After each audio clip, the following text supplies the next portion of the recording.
Brett Norsworthy is a good friend of our, I think, our entire station, and he is on Sports56 in Memphis, part of the Ole Miss Rebels pregame, halftime, postgame on the radio broadcast for football. And Brett, I kind of joke a little bit whenever I talk about the Rebels that sometimes I'll refuse to call them Ole Miss. I'll go with Mississippi just to have a little fun.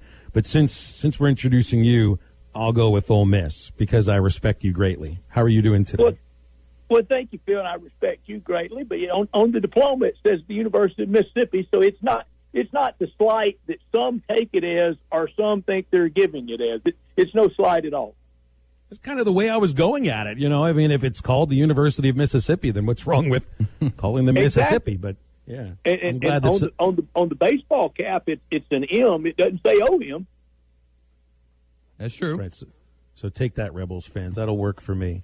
So your reaction to the news that came out about an hour before our show started here, and it's no surprise. It's just, Texas and Oklahoma making their interest known in the SEC now publicly, right to the league. This situation, which broke less than a week ago, has come not to its conclusion, but it feels like it's pretty close. What do you think the chances are of a 14-0 vote in the SEC to bring these schools in?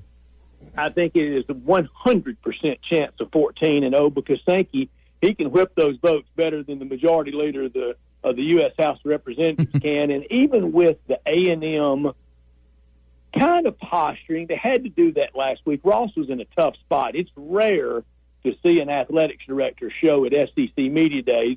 Second appearance for Ross. He did come to SEC Media Days before in his first year at Ole Miss. And that was just to acquaint himself with everybody. He did every show and tried to get to know people. But when he showed up last Wednesday, and he came separately from the players, the sports information director, the photographer, the Jimbo, that was one plane. He came separately, which typical Texas A&M, they got about 10, G5s at their disposal. He came separately, and he walked it down Radio Row, came straight over to me, and said, there's a lot going on. And it was a fait accompli then, and it sure is now. And it feels like it was all wrapped up rather quickly, but we know, a little bit like the duck. It looks very calm on top, but he's really busy down low keeping everything going. And I think that's what's happened over the last year and a half.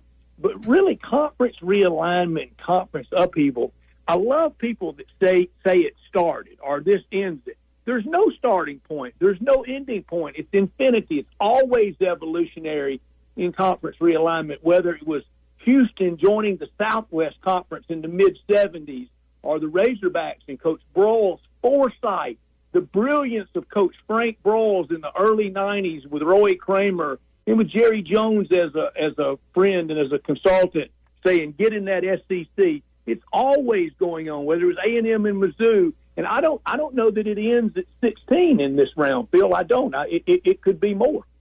It definitely could, Brett. I mean, you see all the different reports about mergers and then 64 Super Conference, and it's going to be interesting to see how it all plays out. But right now in front of us, we have Texas and OU on the merge of joining the SEC. Around here, and I think throughout the Arkansas base, what I've been able to gauge has been about a 70% for it, 30% iffy, or 100% or totally against it. Where is the Ole Miss fan base around Texas and OU joining the league? Because just like almost every school in the SEC, they have previous history with Texas.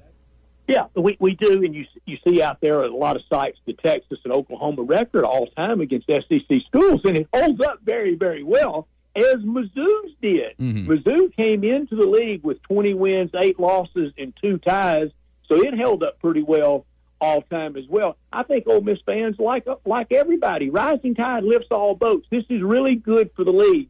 And I know right now it's mostly, if not entirely right now, about football. But at some point, we will get to basketball. We will get to the springtime and Phil Elson high above Baum Walker Stadium calling all the Razorback action. And just imagine what it's going to do for that.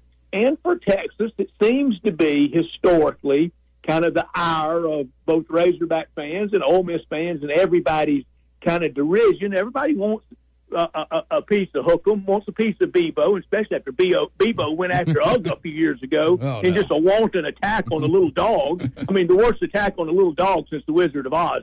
It was disgraceful for that big old brawny steer to go after that little dog. But everybody wants to pick at Mighty Texas because it's Mighty Texas.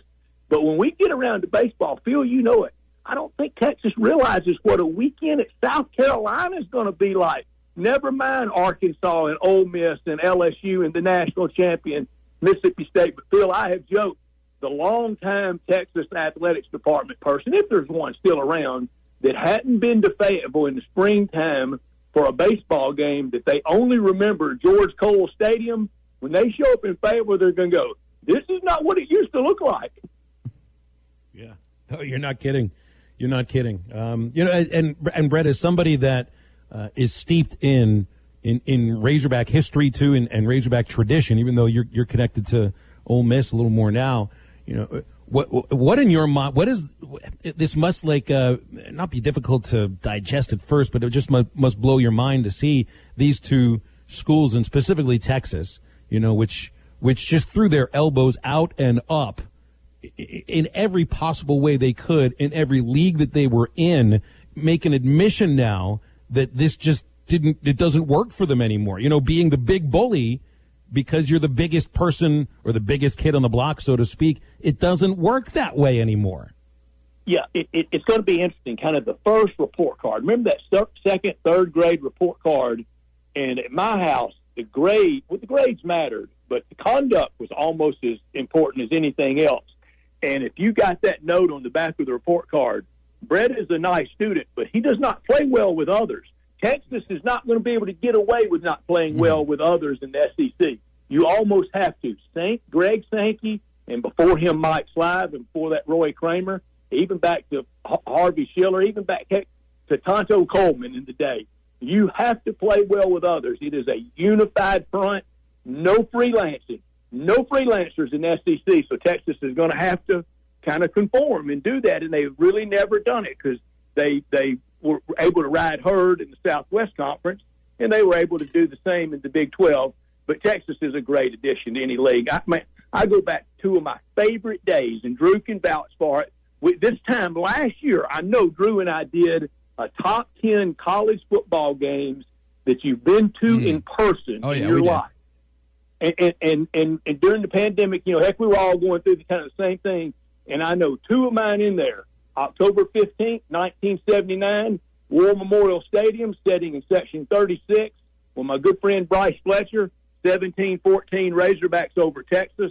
Monty Kiffin and Randy West, you're rolling around in a ball together out on the field in celebration. And then 2 years later in Fayetteville, my freshman year, October 17th, 1981, Texas rolled in. It just splattered OU the week before at Red River. Comes in, and it was all Razorbacks all day, 42-11. South end zone goalpost came down that night when I came in at a very late hour, about 4:30 a.m., coming down Maple, hung a left on Stadium Drive, South end zone scoreboard still lit up, 42-11. Two of my favorite days in my sports going life. Drew, I love when Brett outs himself here as an ultimate historian and just is able to go down the line. Did you mention every president in the SEC's history just a moment ago? Because it sounded like, and I think you started at the beginning, Brett. I don't know if I got them all in, but I got the ones in that I've been familiar with. You got to remember Harvey Schiller, who had the deal of deals with SEC, left the SEC to go run WWE for Ted Turner. He left the SEC for pro wrestling. That's it is crazy to think about that nowadays. I mean, we know a few people back in Memphis that would think that they're right on the same par, but we know it's not. Brett, when I first contacted you a few weeks ago about you joining us, was obviously to start breaking down SEC football and to give us a preview of Lane Kiffin's year 2 at Ole Miss. And I think the biggest question mark in a lot of people's minds, both in the program and outside looking in, is how is that defense going to improve? Because ultimately, it has to. Scoring 50 points every game is fun, but if it doesn't translate into the left-hand column, what's the real reason you're doing it? Yeah, you're just winning on style points. And this isn't platform diving. We got a scoreboard in the SEC, and that's where it really matters. And you know how many times last year that I said, I hardly watch this defense anymore. I know times have changed. I know 17-14 football's over. Heck, 28-24 football may be over. But it was just hard to watch just on any third down from any down, any distance, just able to get it done easily. Ole Miss was 14 out of 14 last year in the SEC. And that was being charitable. The league really could have ranked them 17 out of 14. It was so bad. But here's one thing I don't think a lot of people realize. Ole Miss did lead the SEC in rushing last year. That was the first time since 1962 Ole Miss led the SEC in rushing.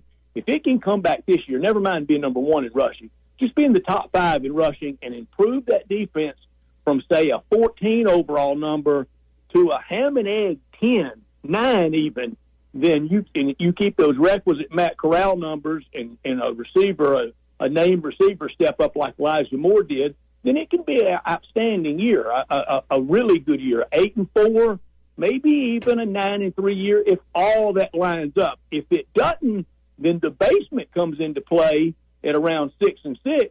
And last year Ole Miss did not have a single starter in the offensive line have to miss a game. All 5 big bodies lined up every single week. It's hard to believe to be that fortunate again this year, but if it can have the miracle of good health and get some breaks at home against A&M, at home against LSU, at home against the Razorbacks, and that's against 2 of those 3 teams defeated Ole Miss last year, and we didn't go to College Station and play A&M.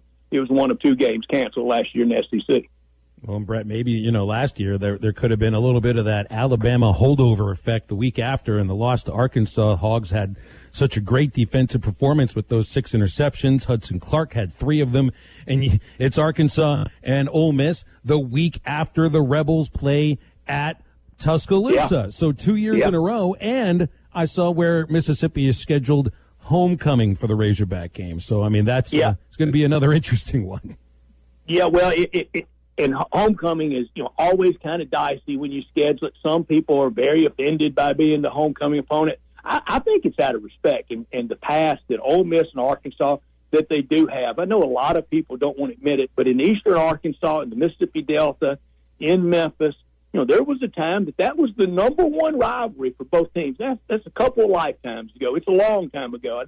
I know it's greatly changed, but it will be fun in Oxford. And last year in Fayetteville, got down to the goal line twice, couldn't punch it in.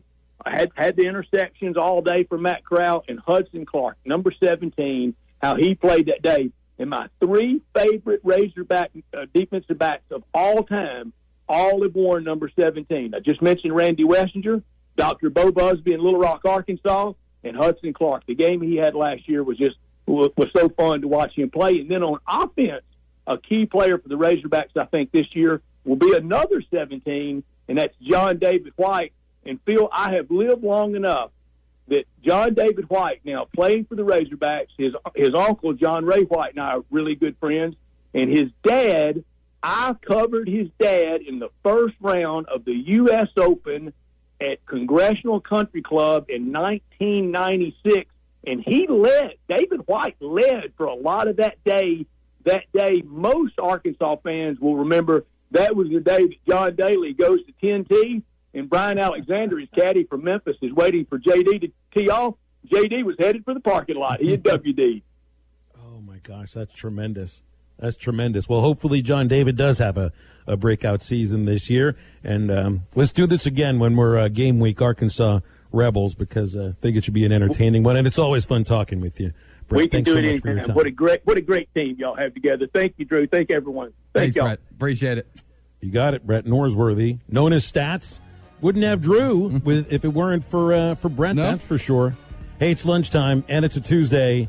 Joe's Grill and Cantina has specials going on right now. You need to get over there for $1 tacos. That's right. $1 tacos. Crispy tacos, beef or chicken, just $1. Pork carnita tacos are $2.25. Brisket tacos, $3.25, same as pork belly tacos. Tonight, they'll have live music on the patio at their location right across from Harps in Fort Smith. That's Joe's Grill and Cantina, joesportsmith.com to see their menu, and always a good time. I would get myself some of those pork belly tacos, numbers. 877-377-6963. Halftime back right after this.